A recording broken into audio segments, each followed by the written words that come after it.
النهارده بجرب شاشه فعلا مميزه، وهي ال 40 انش كيرفد الترا وايد مونيتور بجوده 5K من LG. بالاضافه عن حجمها ونقاء صورتها، الشاشه فعلا مفيش زيها. في فيديو النهارده هنعمل انبوكسنج للشاشه دي ونشغلها مع بعض ونشوف تستاهل فعلا وقتك وفلوسك ولا لا، خصوصا لو بتفكر تجيب شاشه الترا وايد، لان في عوامل كتير لازم تفكر فيها الاول. خلينا نبتدي. الشاشه دي اسمها LG 40WP 95C، وهقول لك انا ليه اخترتها بدل الشاشه 38 انش الترا وايد اللي كانت عندي قبل كده، ولان كل شغل تقريبا من البيت، فكنت بدور على شاشه تناسب الويندوز والماك وتكون مناسبه وتستحمل الشغل. وبالمناسبه اكتبوا لي في الكومنتس لو عايزين نعمل لكم تور اوريكم الهوم اوفيس بتاعي، الاجهزه اللي فيه وازاي ظبطته. الشاشة بتيجي في بوكس بني كبير عليه الماركة وبيانات الجهاز العادية على الجنب من هنا، فتقدر تشوف مواصفات الجهاز كلها. بس خلينا نفتح البوكس كده ونشوف فيه ايه واحدة واحدة. أول حاجة هتلاقي الستاندز، الجزء اللي بيثبت من ورا ورجلين الشاشة. بعدين في بوكس تاني صغير فيه الاكسسوارز، هنرجع له تاني كمان شويه. تاني حاجه الشاشه طبعا هتلاقيها متغلفه كويس. بوكس الاكسسوارز فيه كيبل ثاندر بولت 4 بستخدمه عشان اوصل الماك بوك بتاعي واشغله. هتلاقي كمان USB كيبل تايب سي وكيبل ديسبلاي بورت HDMI كيبل وكليب للكيبلز وكيبل الباور، وطبعا كل المانوالز وتفاصيل الضمان اللي ممكن تحتاجها. وبس كده، مفيش حاجه تانية في البوكس. نيجي دلوقتي لتشغيل الشاشه. الموضوع فعلا هياخد كام دقيقه بس، ومش تحتاج اي ادوات. محتاج تحط الشاشه على المكتب او على البوكس اللي جايه فيه، وحط الحامل اللي ورا في مكانه وزقه لفوق لحد ما تسمع كليك. وبعدين امسك رجل الشاشه ووصلها بالحامل واربطه بالمسمار اللي موجود فيها، وبس كده خلصنا. الموضوع كله عباره عن كليك واحده بس. كمان لما تحب تشيل رجل الشاشه هتضغط بس على الزرار الصغير ده، وتقدر بعدها ترفع الشاشه على طول. وبس كده انت فصلتهم. انا هعمل كده لاني عاوز احط الشاشه على دراع بيتحرك بدل ما احطها على مكتبي، لان رجلين الشاشه دي بتاخد مكان كبير على المكتب. صادفت مشكله صغيره وانا بثبت الشاشه، هي ان الشاشه كبيره وتقيله قوي على الحامل او الارم اللي كنت بستخدمه للشاشه الالترا وايد 38 انش القديمه، فاضطريت اجل كل حاجه لحد ما الاقي حامل او ارم تاني مناسب. في الاخر اخترت الارجوتون HX سيريس، ارم قوي بيشيل شاشه حجمها لحد 43 انش ووزن لغايه 20 كيلو جرام. وطبعا نحمد ربنا ان في خدمه التوصيل تاني يوم. الارم جه وركبت الشاشه عليه بسهوله، بتحطها في المجرى بتاعها ومجرد ما بتظبط الاسلاك هتبقى خلصت. وكده عندك شاشه 40 بوصه مرفوعه وممكن تحركها على طول الارم كله. المداخل والبورتس المتاحه في ظهر التلفزيون هتلاقي KVM سويتش ببورتس لتقريبا كل الملحقات او الاجهزه اللي انت عايزها. عندك 2 ثاندر بولت 4، واحد للانبوت والتاني للاوت، وبورت للديسبلاي، وبورت للهيدفون جاك 3.5 ملم، و2 HDMI 2.0 بورتس، وطبعا بورت للكهرباء. وفي جنب الشاشه هتلاقي 2 USB 3 بورتس تقدر توصل بيهم اي جهاز خارجي انت عايزه وتعرض اللي عايزه على الشاشه. واحلى حاجه في الشاشه دي ان وحده الكهرباء او PSU باور سبلاي يونت الداخليه جوه الشاشه، يعني مش هتلاقي الباور سبلاي اللي بيبقى شبه الطوبه ده ومش هتقعد تفكر تخبيه ازاي. ودي ميزه كبيره ما كانتش موجوده في الشاشه 38 انش اللي كانت عندي قبل كده. ولان بورتس الثاندر بولت 4 بتشتغل بقوه 96 واط، فده معناها هتشتغل اللابتوب او الماك بوك بتاعي بسهوله وتشحنه في نفس الوقت. انا بالفعل بعمل كده، بستخدم الشاشه مع الماك بوك برو 14 انش بتاعي او الماك بوك اير الM2 بتاعي، مش بحتاج غير كيبل واحد عشان اشغله. يعني هتلاقي المنظر مرتب وتوصيلهم سهل جدا. الجدير بالذكر انك تقدر تستخدم الثاندر بولت 4 بورت عشان تعمل ديزي تشين، بمعنى انك توصل كذا جهاز او كذا شاشه جنب بعض بسلك واحد، فهتلاقي المنظر منظم وتوصيل الاجهزه سهل. انا دلوقتي موصل الشاشه باللوجي دوك اللي هكلمكم عليه في فيديو قريب، اختراع رهيب جدا من لوجيتك واللي بيوفر لي بورتس اكتر عشان استخدمها. بس لو عاوز تخلي الموضوع بسيط ومش مكلف، فكده كده البورت الثاندر بولت 4 كافي انك تشغل كل الاجهزه اللي انت محتاجها، او انك تفتح اللابتوب بتاعك او كذا لابتوب مع بعض على الشاشه الكبيره الالترا وايد. وكافي كمان انك تشغل كل الملحقات او البريفرالز اللي عايزها زي الكيبورد او الماوس او السبيكرز. انا استخدمت الثاندر بولت 4 بورت التاني عشان اوصل شويه حاجات تانية واخلي المكان منظم. كمان الشاشه ما فيهاش استعراض او مبالغه في الشكل والتصميم، كل التركيز كان فعلا على الجوده، وده اللي يهمنا فعلا. الشاشه دي مش بس مثالة من ناحيه الحجم والامكانيات، بس جوده الشاشه نفسها في مستوى تاني. الشاشه مكونه من 5K نانو IPS بانل وفيها دعم ال HDR10، بترفع حيويه الالوان والتباين بينهم، ودي ميزه مهمه جدا للناس اللي تتفرج او بتتابع ميديا كتير. وكمان لاي حد بيصمم او بيعمل اي محتوى. درجات الالوان المتاحه في الشاشه دي هتبهر اي حد بيشتغل في اي مجال ابداعي بيهتم بالالوان. دلوقتي انا تقريبا بستخدم الشاشه دي طول اليوم، وكل ما ابص لها الاقي الصوره تحفه، التفاصيل واضحه والالوان مظبوطه وحيويه جدا. شاشه هايله انك تستخدمها للفوتو اديتنج، وبالنسبه للكتابه والتكست هتلاقيها ممتازه برضو. انا بستخدمها عشان اكتب السكريبتات بتاعتي وبشوفها بوضوح من غير ما تكون شارب او زياده عن اللزوم. الشاشه كمان فيها مضاد انعكاس كانها مط تماما، فحتى لو حطيتها جنب الشباك زي كده مش هتلاقي انعكاسات كتير على الشاشه. ممكن تلاقي خيال بسيط قوي على حسب الاضاءه، بس الشاشه واضحه قوي والفرجه عليها جميله وهتقلل الاجهاد على عينك. من ناحيه السطوع او برايتنس بيوصل ل 300 نتس.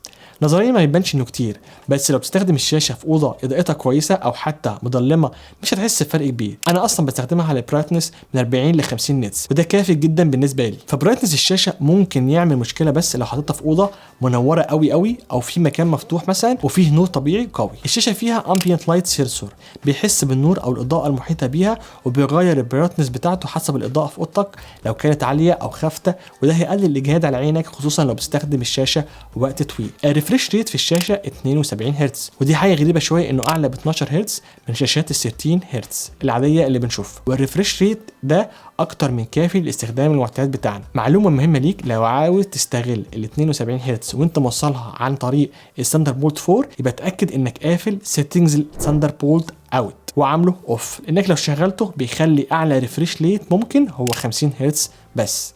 انا شغلته بالغلط وخدت وقت كتير عقبال ما اكتشفت المشكله وغلطتي دي. الفيوينج انجل او يعني زاويه المشاهده في الشاشه 178 درجه، يعني مش لازم تقعد قدام الشاشه بالظبط عشان تتفرج، تقدر تتفرج من اي زاويه ومش هيفوتك اي تفاصيل والالوان هتفضل واضحه.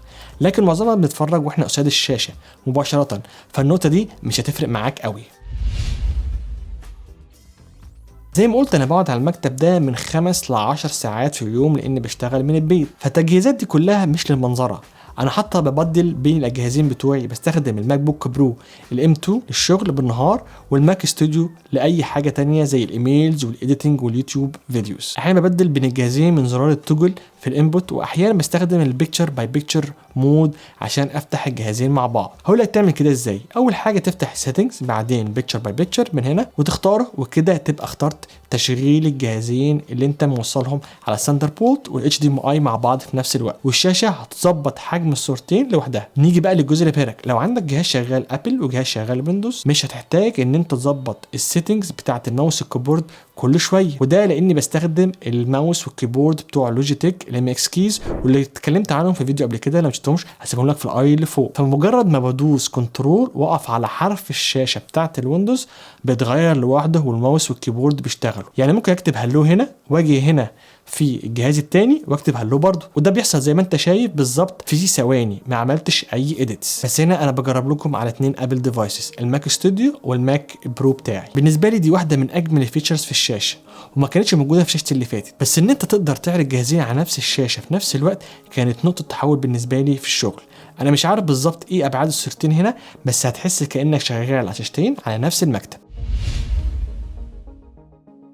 العادي اني بلبس هيدفونز لما بحب اسمع مزيكا او اعمل فيديو ايديتنج، بس احيانا بكون مش محتاج او مش عايز استخدم الهيدفونز وانا بشتغل، وفي نفس الوقت انا ما عنديش مكان فاضي على مكتبي احط فيه سبيكرز للاسف. عشان كده اتبسطت جدا بال 10 واط سبيكرز الموجوده جوه الشاشه. هي طبعا مش زي السبيكرز المنفصله، بس ممتازه لما تشغل حاجه وعايز كل الموجودين يسمعوها، او عشان تشغل مزيكا حلوه في الباك جراوند، او لو انت بتتفرج على فيديو على اليوتيوب.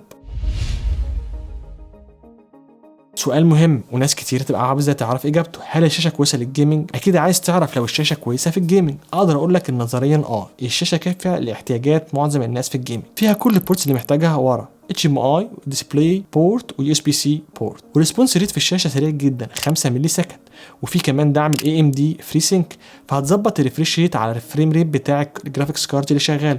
زي ما قلت اعلى ريفريش ريت في الشاشه 72 هرتز، وده ريت حلو جدا لمعظم الجيمز ما عدا الالعاب اللي بتعتمد على الفريم بير سكند ريتس عاليه او سريعه، ساعتها اخرك هيكون 72 فريم بير سكند على 5K ريزوليوشن، اللي بالمناسبه فيه عدد بيكسل اكتر بنسبه 33% من ال 4K، وده هيقلل طبعا اي بطء او اي تقطيع وانت بتلعب. هو ال 5 ملي سكند ريسبونس ما يعتبرش سريع لو انت بتلعب FPS جيمز، يعني تقدر تقول ان مستحيل تلعب الالعاب دي على الشاشه، بس غير كده الشاشه تمام في الجيمنج. تفهم من كده ان لو انت بتدور على شاشه واحده تستخدمها بشكل اساسي في الشغل لكن تلعب عليها كل فتره الجيمز اللي بتحبها، فالشاشه دي هي اللي انت بتدور عليها، خصوصا بالبيكتشر باي بيكتشر مود لو حبيت توصل مثلا بلاي ستيشن 5 او اكس بوكس سيريس اكس مع اللابتوب بتاعك. بس بصراحه لو انت بتدور على شاشه تستخدمها للجيمنج بشكل اساسي يبقى ال جي 40 انش الترا وايد مش افضل اختيار ليك، والاحسن ان انت تختار شاشه مخصصه للجيمنج زي السي 2 اوليد، لان ال جي 40 انش الترا وايد في الاخر مش شاشه جيمنج، لكن السي 2 اوليد فيها ريفريش ريت 144 هرتز وريسبونس تايم 1 ملي سكند، واللي اتكلمنا عنها في فيديو هسيبها لكم في الاي اللي فوق هنا. مشكله كبيره في الشاشه اليوزر انترفيس، مثلا الويب بيج ده شكلها كويس جدا على اللابتوب، لكن لما تيجي تعرضها على الشاشه هتلاقي حجمها صغير جدا، فصعب قوي اني اقرب مكتوب من مكاني، كل الفايلز صغيره جدا وانا مش شايفهم، وهي دي مشكله في السكيلينج او حجم الصوره اللي بتظهر للمستخدم. لما فتحت برنامج لايت روم هنا فحتى السيتنج ظاهر صغير جدا، وبالنسبه للويب سايتس لازم اعمل زوم بنسبه 125 او 150% عشان اعرف اشوف واقرا كويس. طبعا المشكله دي ليها حل، هو ان انت تفتح الديسبلاي سيتنج وتختار السكيل اللي عاوزه من بين 3 اختيارات موجوده، لو اخترت هتلاقي كل حاجه بقت اكبر بما فيهم اليوزر انترفيس في اللايت روم، لكن لما تكبر السكيل والحجم هتبقى بتقلل الريزوليوشن، يعني كل ما تختار سكيل اكبر هتكون بتختار ريزوليوشن اقل، والكتابه والاشكال هيقل وضوحها. فانا شفت ان عشان استخدم الشاشه صح اكمل على 5K 2K ريزوليوشن وتعودت عليه مع مرور الوقت.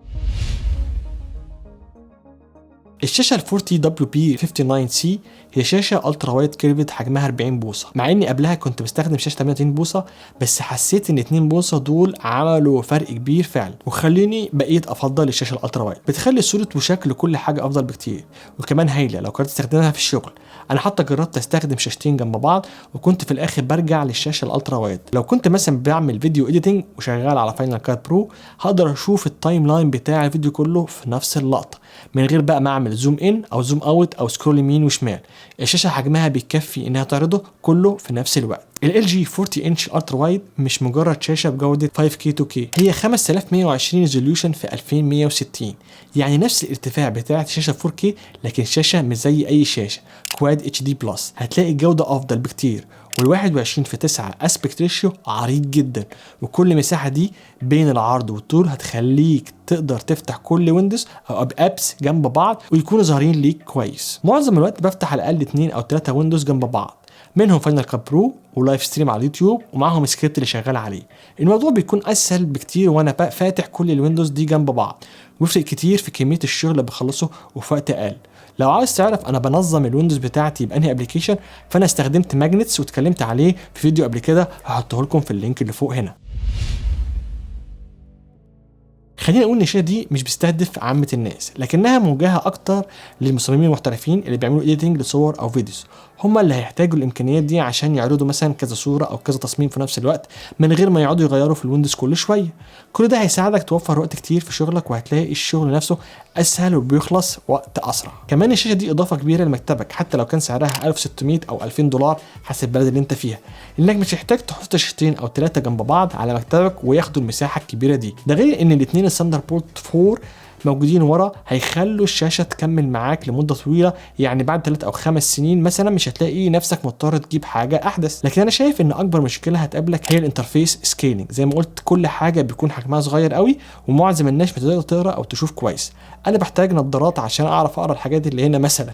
ما اعرفش بصراحه لو ابل هتعمل سوفت وير ابديت عشان تحل المشكله دي للماك يوزرز، لان ابل عندها بالفعل شاشات 5K، وزي ما انت عارف ابل مش اكتر شركه متعاونه وبتشارك البرودكت بتاعتها مع ثيرد بارتي ابلكيشنز او هاردوير تاني. لو انت بتدور على شاشه الجيمنج يبقى انصحك تدور على خيار تاني يكون فيه 144 هرتز ريفريش ريت و1 ملي سكند ريفريش ريت. كده وصلنا لنهايه الفيديو النهارده. انا عمرو الشيخ وده كان كلام في التك. شكرا على المتابعه، ما تنساش تعمل لايك المتين، ولو مش مشترك في القناه اعمل سبسكرايب وشغل النوتيفيكيشن عشان يوصلك كل جديد، وما تفوتش الفيديوز الجايه. ممكن كمان تتابعني على الفيسبوك وانستجرام، هتلاقي اللينك في الديسكريبشن اللي تحت الفيديو. اشوفكم في فيديو جديد، سلام.